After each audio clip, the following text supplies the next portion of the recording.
네, 우리 시청자분들 가운데도 그런 얘기를 많이 하셨습니다. 우리 아이들에게 경제교육 어떻게 시켜야 되나 이런 고민들 참 많이 하셨는데 일단은 우리 3프로 TV 그 패밀리 에디션으로 네. 한번 좀 위즈덤 칼리지에서 경험을 해보시면 그것도 한번 좋은 기회가 되지 않을까 싶고요. 루도 리조트도 공짜로 드리니까요. 네. 자, 그러면 이제 박병창 이사님 또 모시고 오늘 시장에 대한 이야기 좀 여쭤보겠습니다. 어서 오십시오. 예, 안녕하십니까. 네, 반갑습니다. 오랜만에 뵙겠습니다. 네, 반갑습니다. 한 2주 못 뵀죠? 2주입니다. 2주 정도 아마 못 뵀던 것 같은데. 네. 자, 우리 박병창 이사님이 또 잘 지켜주셨습니다. 네. 자, 오늘 지난 그러면 한 주 보면서 또 시작을 해볼까요? 예, 지난주 미국 시장도 반등을 줬고 우리 시장도 반등을 줬습니다. 상대적으로 다우는 0.38% 정도 반등폭이 약했고요. 네. 나스닥은 3% 상승했습니다. 그것은 이제 은행주가 반등을 하면서 전체적으로 시장 분위기가 좀 좋아진 부분도 있었고요. 반도체 섹터가 급등을 했습니다. 필라델피아 반도체 지수가 7.7% 상승을 했습니다. 반도체 업황 바닥론이 지금 시장에 나왔고요. 그리고 AI 빅테크 종목들이 최선호로 부각이 됐습니다. 그리고 운영사들이 대량 매수했다라는 뉴스가 나오면서 전체적으로 반도체 기술주들이 오르는 네. 그런 모습을 나타냈고요. 전체적으로 시장이 반등을 했었던 이유는 부채 한도 협상이 노이즈로 작용을 하고 있었는데 지난 주간에 바이든과 메카시 의장이 미국은 디폴트 없을 것 그리고 실무급 협의 지속한다. 다음 주에 합의 표결을 언급하면서 반등을 했습니다. 만나죠. 근데 지난 주 말에 네. 실무급 협의가 중단됐다고 하면서 뭐 소폭 그러니까 지난주 금요일 날 한 0.3, 0.24% 소폭 하락을 좀 했습니다. 근데 이번 주에 뭐 다시 만나서 협상하는 것이기 때문에 크게 하락한 것은 없었고요. 지난주에 가장 큰 특징은 달러인더스가 좀 올랐어요. 그리고 국채 수익률도 올랐습니다. 연준 위원들이 매파적 발언을 하면서 그러면 시장은 좀 악재로 작용할 수 있었잖아요. 근데 그럼에도 불구하고 지수가 상승했습니다. 그것은 시총 상위 빅테크의 힘에 의해서 그랬다. 그리고 부채 한도 협상 타결 기대 때문에 지난주에 시장이 올랐다고 보시면 될 것 같습니다. 네. 우리 시장도 지난주에 좋았습니다. 코스피는 2.5%, 코스닥 2.3% 올랐고요. 지난주 한 주 동안 개인들이 2조 수 매도했습니다.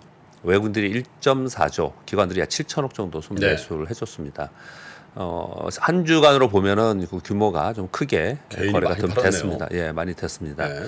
그리고 이제 특징적인 것은 지난주에 코스닥은 일주일 내내 하락했었습니다. 네. 그러니까 6일 연속 하락했어요. 그리고 코스피는 4일 연속 하락했는데 코스피는 지난주 5일 연속 상승했습니다. 그러니까 하루도 안 빠지고 상승을 한 거고요.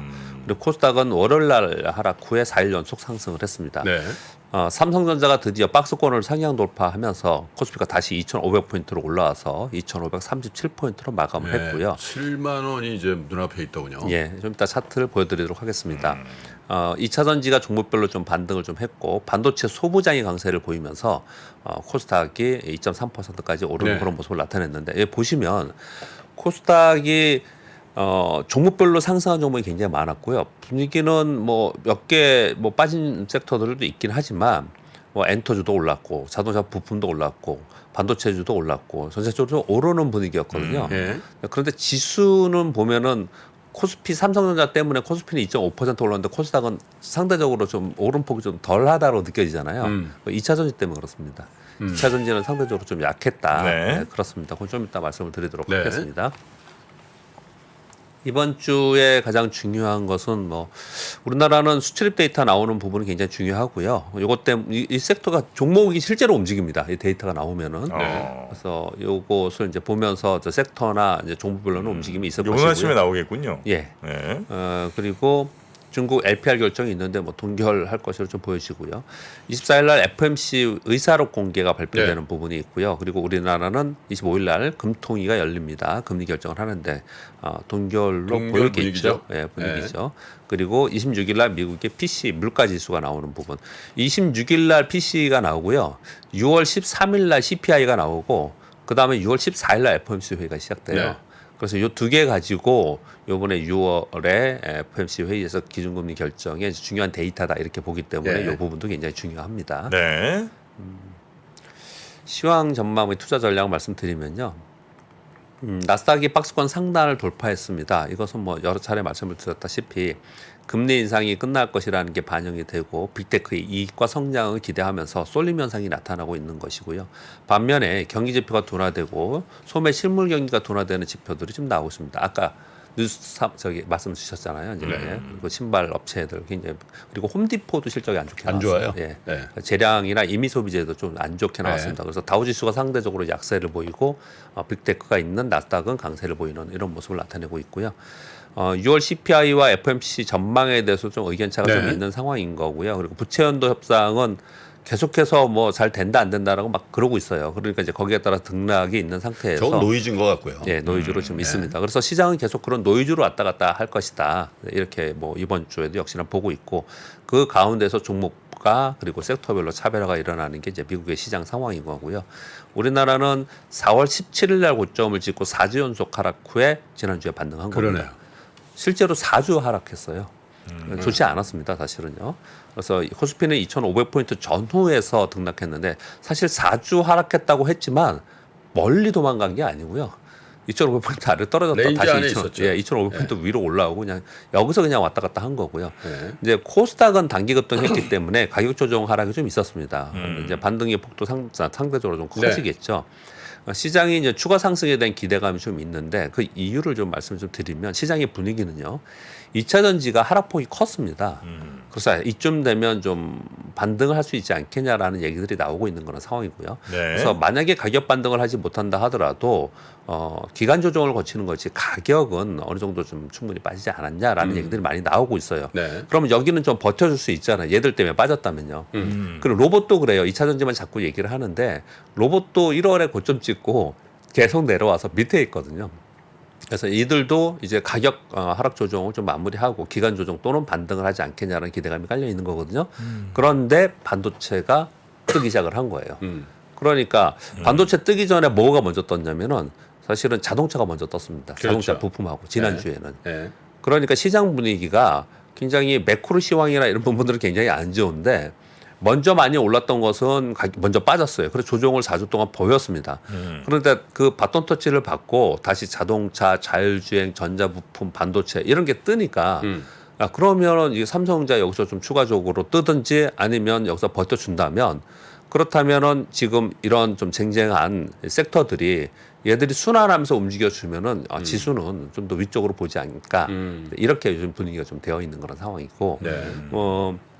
사실은 크게 시장이 움직이지 않는다 하더라도 지금 개별 종목들의 수급이나 차트나 이렇게 분위기를 보면은 좀 위쪽으로 보이는 차트들이 굉장히 많습니다. 그런 네. 기업들이. 그래서 시장에는 개별 종목에 대한 기대감은 좀 더 있다. 그렇게 좀 보여지고 근데 지금 있습니다. 시장 체력이 박 이사님 말씀대로 그런 종목들이 안 빠지거나 올라가면서 같이 갈 수 있는 정도의 체력이 있어요.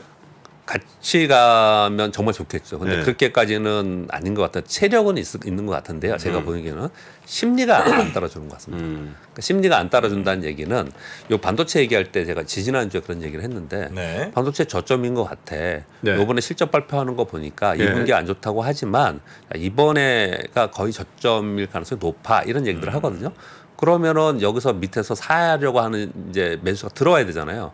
그런데 공격적으로 세게 사지 못하는 이유가 네. 경기 둔화 침체 얘기를 계속 하고 있는 상황이기 때문에 네. 이게 강하게 일어설 수 있을까라는 분위기가 있거든요. 그래서 두 가지인 겁니다. 아주 보수적으로 사든지 아니면 확인하고 사겠다. 이런 분위기가 있는 거거든요. 그러다 보니까 지금 질문 주신 거에서 이 섹터들을 한꺼번에 이런 거지 않습니까? 2차 전지도 매수하고 로봇 조정 보였으니까 매수하고 반도체도 좋고 그리고 자동차 부품도 사고 근데 그럴 수가 있냐? 예, 그렇게 좀 어려운 상황이에요. 그래서 그냥 돌아가면서 움직이고 있는 상황이다. 그렇게 보여집니다. 다우존스 산업지수 제가 지금 시황 설명드려서 말씀드린 바와 같이 이게 지금 1월부터 박스권입니다. 제가 네. 지난주 금요일에 잠깐 말씀드렸지만 조정을 보이고 이 박스권의 상단 부분에서 떨어지고 있잖아요. 나스닥은 확연히 다릅니다. 여러 차례 제가 이 박스권 차트를 보여드리면서 여러 차례 설명을 드리고 있습니다. 이거는 확연하게 달라지고 있고요. 나스닥은 추가 상승에 대한 기대감이 현재 있는 상황이거든요. 근데 이런 얘기들을 합니다. 지금 김프로님이 정확히 아마도 그런 의구심을 갖고 지적을 해주신 것 같은데 또 이게 막 오르다 보니까 지금 역사적 신고가 근처에 그러니까 원위치한 종목들이 몇 개가 있는데 애플, 마이크로소프트, 엔비디아 뭐 이런 것들은요 역사적 신고가 근처까지 다 와 그렇죠. 있습니다. 네. 그러니까 이제 얘들은 더 못 갈 거야. 이제 얘들이 못 가거나 빠지면 이제 나스닥도 빠질 거야. 이렇게 얘기하는 사람들이 있거든요. 네. 그런데 지난주에 그렇지 않았습니다. 그들이 못 가는 사이에 상대적으로 못 갔던 AMD나 마이크론 테크놀로지나 얘네들이 떠줬습니다. 그러니까 상대적으로 못 간 애들이 떠줬기 때문에 지수는 더 갈 수 있었던 거거든요. 네. 그러니까 분위기가 나쁜 게 아니에요. 그러니까 이걸 나쁘게 보는 사람은 많이 올랐던 종목이 이제 더 못 가고 떨어지면 지수는 떨어질 거라고 보는데 걔들이 못 가는 소에 다른 게 올라줬거든요. 그러니까 우리 시장도 똑같이 그러는 거예요. 2차 전지가 많이 빠졌습니다. 그래서 30% 40%씩 빠졌어요. 그 지수를 올렸지 않습니까? 예. 지수를 끌어내렸잖아요. 그런데 그 다음에 자동차 부품과 반도체가 올라주면서 지수를 다시 끌어올린 거거든요. 그런 순환이 있기 때문에 사실은 분위기는 좀 좋아졌다. 장애 에너지는 있네요. 네, 그리고 나스닥이 좋아지는 거는 우리 시장에 상당히 좋은 거죠. 긍정적입니다. 사실 다우보다는 훨씬 긍정적으로 시장에 반영이 되고 그 있다. 나스닥이 오르면 반도체 주가가 좋아지죠. 그렇죠. 항상. 예. 그러니까 지금 삼성전자 차트 한번 보도록 네. 하겠습니다. 제가 아침마다 하기 때문에 이 차트를 보여드린 그대로 뭐 제가 지우거나 가감한 게 아니고 그대로 그냥 가져오는 겁니다. 전에 여기서 음봉을 주면서 거래가 이 밑에 거래량입니다. 굉장히 크게 움직였을 때 이것 때문에 당분간 안 좋다고 설명을 좀 드렸었는데 그 다음에 이만한 거래량이 생기면서 올라가기 시작을 했어요. 네. 그러면서 또 박스권이 있었는데 그 박스권을 갭상승으로 돌파해 버린 겁니다. 네. 그래서 이게 일봉이거든요. 이게 주봉이에요. 이렇게 보시면 위로 좀 답답한 국면이 있긴 있습니다. 네. 그런데 이 보시면은 저점 찍고 간 게 확연히 보이지 않습니까? 저 삼중 바닥이에요. 예. 그러니까 이게 소위 뭐 헤드앤숄더 약간 역 헤드앤숄더, 헤드앤숄더. 헤드앤숄더의 이제 그림이라서 이거 전에 제가 그대로 보여드린 거예요. 네. 이렇게 그래서 얘가 이제 터닝을 좀 하고 있기 때문에 저점 확인했다는 얘기가 좀 나오고 있는 거고요. 그러나 여기서 얼마나 그 다음 7만 원이 있고 그 다음에 8만 원이 있고 그런데 얼마나 더 강하게 갈 수 있느냐인 네. 거거든요. 근데 이건 굉장히 중요하죠. 7만 원을 돌파하고 가기 시작을 하면 우리나라 코스피 지수는 2,600포인트를 넘어서서 넘어가죠. 움직이겠죠. 네. 그리고 그 다음에 7만 원과 8만 원 사이라면 우리 지수는 2,600과 700, 2,700 사이에 거의 2,700 근처에도 갈 수가 있는 거잖아요. 네. 그러니까 이게 뭐 지수에는 굉장히 중요한 거 아닙니까? 네. 그러니까 삼성전자의 움직임이 저점을 찍고 움직였다는 얘기는 매크로 시황이나 여러 가지 시황들이 있지만 그거는 매크로 시황에서 이제 보고 시장 내부에서 보면은 네. 삼성전자의 움직임을 보면은 저점 확인하고 위로 가는 모습 그리고 그 안에서는 좀 제한적이다 이렇게 우리가 해석을 할 수가 있는 거죠. 연초인가요? 제가 몇 달 전에 삼성전자 68,000원 정도 가면 이제 약간의 포모다가 나올 가능성이 있다. 그런 말씀 방송 중에 한번 드린 적이 있었잖아요. 그게 그 가격대에 온 거예요. 지금 온 겁니다. 근데 차트 한번 다시 한번 보여주시면 저게 역사적인 고점이 9만 몇천, 9만 6천 원입니까? 뭐 저렇게 돼 있잖아요. 예, 9만 6천 근데 사실 저거는 큰 의미 없는 가격이라고 저는 봐요. 왜냐하면 저 단기에 완전히 그냥 그러니까 삼성전자가 이렇게 가는 네. 거는 거의 없죠. 그래서 저때는 좀 과열이란 말씀도 드려요. 근데 예. 그래서 아주 강한 의미 있는 저항선은 저는 8만 원이라고 보는 거죠. 사실. 8만 원? 8만 원. 8만 그죠? 원. 예. 8만 원 보십시오. 여기. 저기서 계속 그 물려 들어가고 거래가 많아지고 그런 가격대가 이제 8만 원 정도, 8만 원에서 8만 3, 4천 원 그 정도 수준인 것 같은데. 그러니까 저기까지는 간다는 거예요? 아니면 아니 저 정도를 이제 저는 이제 의미 있는 네. 삼성전자의 가격. 고점대라고 보는 아, 거예요. 8만 원 정도가. 네. 우리는 이제 9만 전자 갔었는데 이렇게 생각하지만 그건 일시적으로 갔다 왔기 때문에 사실 뭐 물론 뭐 거기에 물린 분들도 꽤 있습니다만은 사실 그 가격대라고 할 때는 한 8만 원대 그게 의미 있는 고점대가 아닌가 그런 생각이. 이게 중요한 거는 이제 7만 원을 넘어서 7만 원과 8만 원 사이에 있으면 예. 지수는 2,600과 2,700 2,700 사이까지 이제 정도? 진입을 할 거란 예. 말이에요. 그러면 저 밑에가 2,100 몇 포인트가 저점이었잖아요. 그러면 이제 다시 거기를 내려가면서 가는 거는 경기 침체나 이런 거 가지고 가는 건 아니고요. 따로 외부 쇼크가 네, 오는가. 쇼크가 있어야지만 이제 갈 수 있는 거거든요. 그러니까 그 아래쪽을 보려면 계속 쇼크를 생각하는 사람들이 이제 예. 볼 수 있는 거고요. 그리고 삼성전자가 거기서 올라가고 지수가 그 근처에 있으면은 지금 소위 테마 또는 섹터가 순환하면서 움직였던 것 있잖아요. 더 활발하게 움직일 가능성이 상당히 높아요. 심리가 이제 작용을 하고 있기 때문에. 저 삼성전자 주봉하고 같이 보면 참 재미있는 게 현대차 주봉도 한번 보면은 그게 의미 있는 터닝이 좀 나오고 있잖아요. 예, 그런 부분들. 그래서 의외로 이제 경기 침체 국면을 앞두고 있는데 전자와 차가 바닥권 탈출 수준을 보이고 있다는 거는 참 제가 이제 안 계실 때 제가 그 말씀을 드렸지 않습니까? 그 전차 얘기를 하면서 네.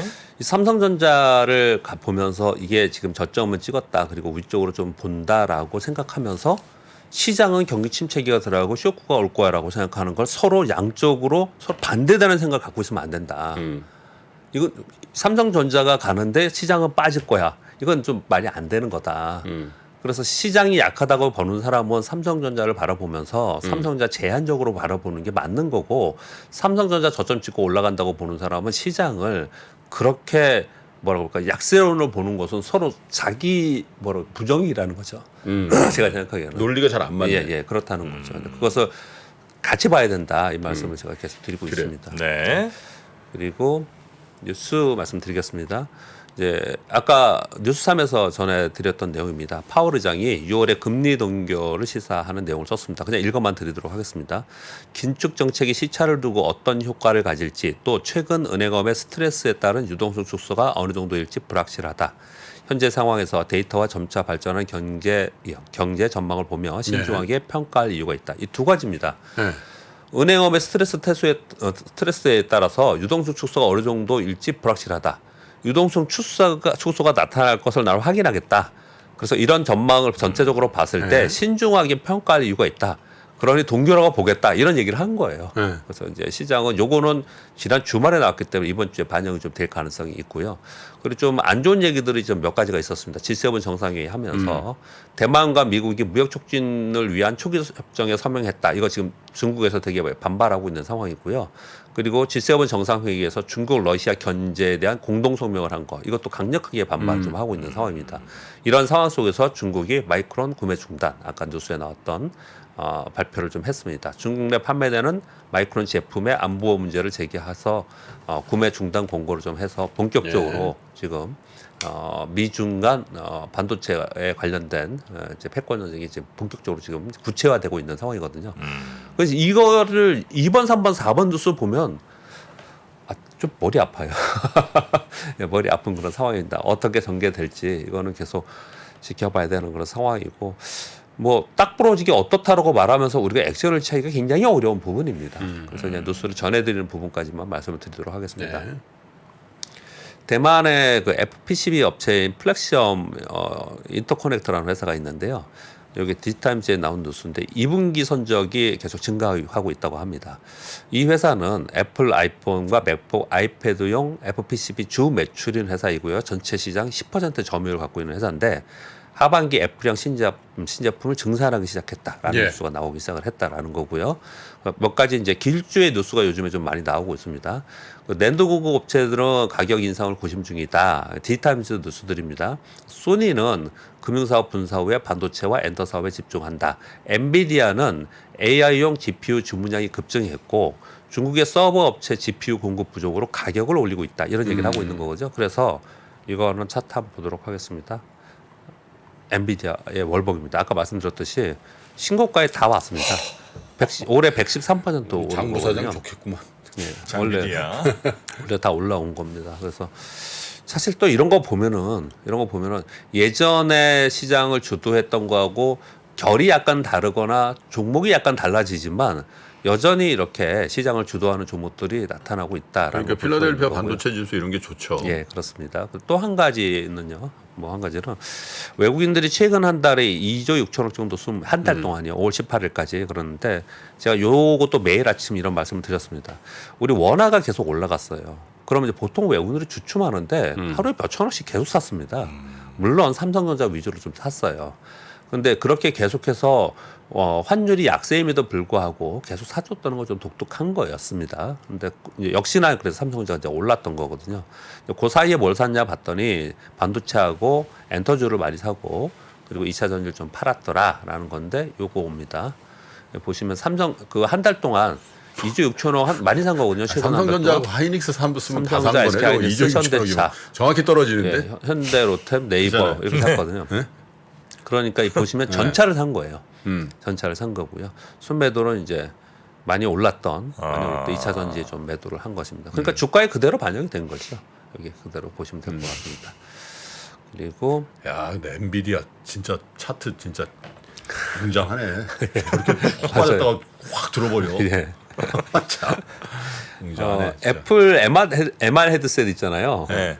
야, 이거 부정적인 얘기가 계속 나오고 있습니다. 아, 안 된다잖아요. 예, 예, 예. 말씀드렸잖아요. 얼굴에 쓰는 거 안 된다니까. 그러니까 한번 이제 내용 부정적인 내용이 왜 그런 얘기가 나오는지. 근데 여기 관련된 종목들도 많이 있기 때문에 말씀을 드리겠고요.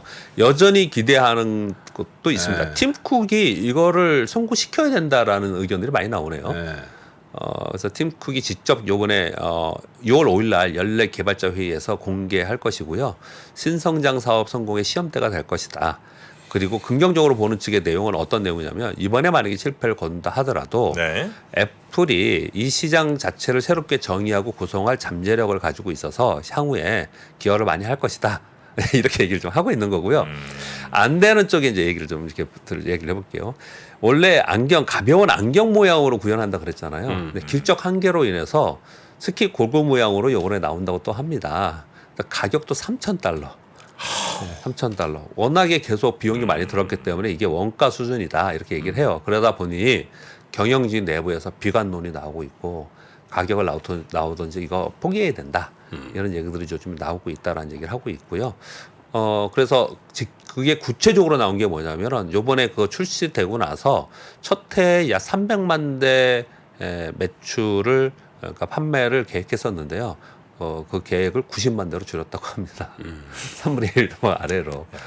그래서 비관론도 상당히 많이 있는 그런 상황인데 일단 보시자고요. 6월 5일 날 나오는데요. 지난번에 구글 개발자 회의 하고 나서 굉장히 관련 종목들이 많이 움직였지 않습니까? 애플은 훨씬 더 큽니다. 이 파장이. 그렇기 때문에 6월 5일 날 연례 개발자 회의에서 어떤 얘기들하고 어떤 내용들이 나오는지 거기에 관련된 종목들은 우리나라 굉장히 많아요. 아, 근데 저는 비관적이에요. 저거 쓰고 안 쓰고도 볼 게 너무 많아. 그리고 심지어 배터리 팩을 또 허리에 찬대요. 허리에? 네네. 배터리 팩을 내장하려고 그랬는데 안 내장이 됐대요. 안 돼서 안 됐답니다. 어디 뭐 허리든 뭐 하여튼 안주머니에 넣든 따로 넣고 이게 뭐냐는 거예요. 애플 하드웨어는 조금 문제가 있다. 이건 뭐 예. 그렇게 비관론들이 많이 있고요. 근데 아까 말씀드린 대로 과거에 어떤 제품이 나올 때 처음엔 다 그랬다. 실패를 거듭하더라도 아니, 아이폰은 처음부터 끝내줬어요. 무슨 말씀이세요? 아이폰 처음부터 품귀였어. 이 사업 부분에 대해서 관심을 계속 가져야 된다. 뭐 이런 얘기 뉴스가 나오고 있는 거고요. 지난주에 그 자율주행차 많이 움직였습니다. 삼성이 수원에서 강남까지 사람 없이 갔다라는 거예요. 운전자 무개입 주행 시험에 성공했다라는 건데 저는 뭐 이거 자체를 그렇게 중요하게 생각하는 것보다 우리 뭐 다들 그렇게 여러분들 그렇게 느끼시죠. 그거보다 삼성전자가 5G 무선 통신 기술을 접목한 자율주행 칩의 개발에 집중한다. 자동차용 반도체 칩에 집중한다. 이 뉴스가 굉장히 많이 나오고 있습니다. 그래서 이게 전차에서 전기하고 차가 붙는 거잖아요. 이 교집합이지 않습니까? 그래서 이 부분에 대해서 관심을 많이 갖고 있는 것 같고요. 10번째 뉴스는 칠레가 광업세 결정한 것 같습니다. 세계 최대 구리 생산국 칠레가 구리 및 리튬에 최대 47% 광업세를 부과한다. 그래서 저는 이걸 뉴스를 딱 보면서 굉장히 47%? 그러면 이거 어떻게 되는 거야? 그러면 우리가 이 가격이 오르는 거야? 뭐 이런 생각이 들었었는데요. 칠레 광업협회에서는 긍정적인 코멘트를 했습니다. 수년간 이어졌던 광업세 개혁의 불확실성이 해소됐고 원래 법안은 이거보다 훨씬 높았다고 합니다. 세율이? 예, 세율이. 그거 원래 정부의 처음 제안보다 상당히 낮은 수준이라서 뭐 다소 안정감을 앞서면서 칠레 정부가 광업세를 뭐 한 100% 칠레 이렇게 하려다가 47%만 칠레 이렇게 했구만. 그런 얘기들이 지금 나오고 있습니다. 써야 되는 거 아니에요? 근데 요거는 구리 및 리튬 가격 뭐 이런데 전혀 안 웃네. 영향이 있을 수 있기 때문에 뉴스를 한번 가져와 봤습니다. 네. 오늘 여기까지 하겠습니다. 듣긴 들으신 거죠? 예? 그 광업세 100% 칠레다가 예. 47% 칠레 요거는 들으신 거죠? 네, 근데 그냥 무시하신 거네. 네, 이거 가볍게 무시로 갑니다. 그걸 중계하는 네가 문제야. 네가 보시면 되지.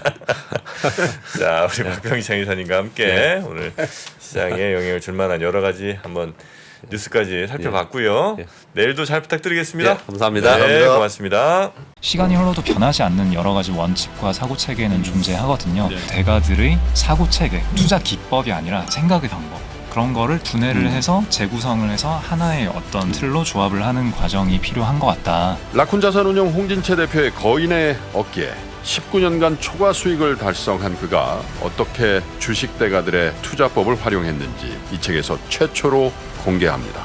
대가들의 검증된 투자법을 여러분의 눈으로 직접 확인하시죠.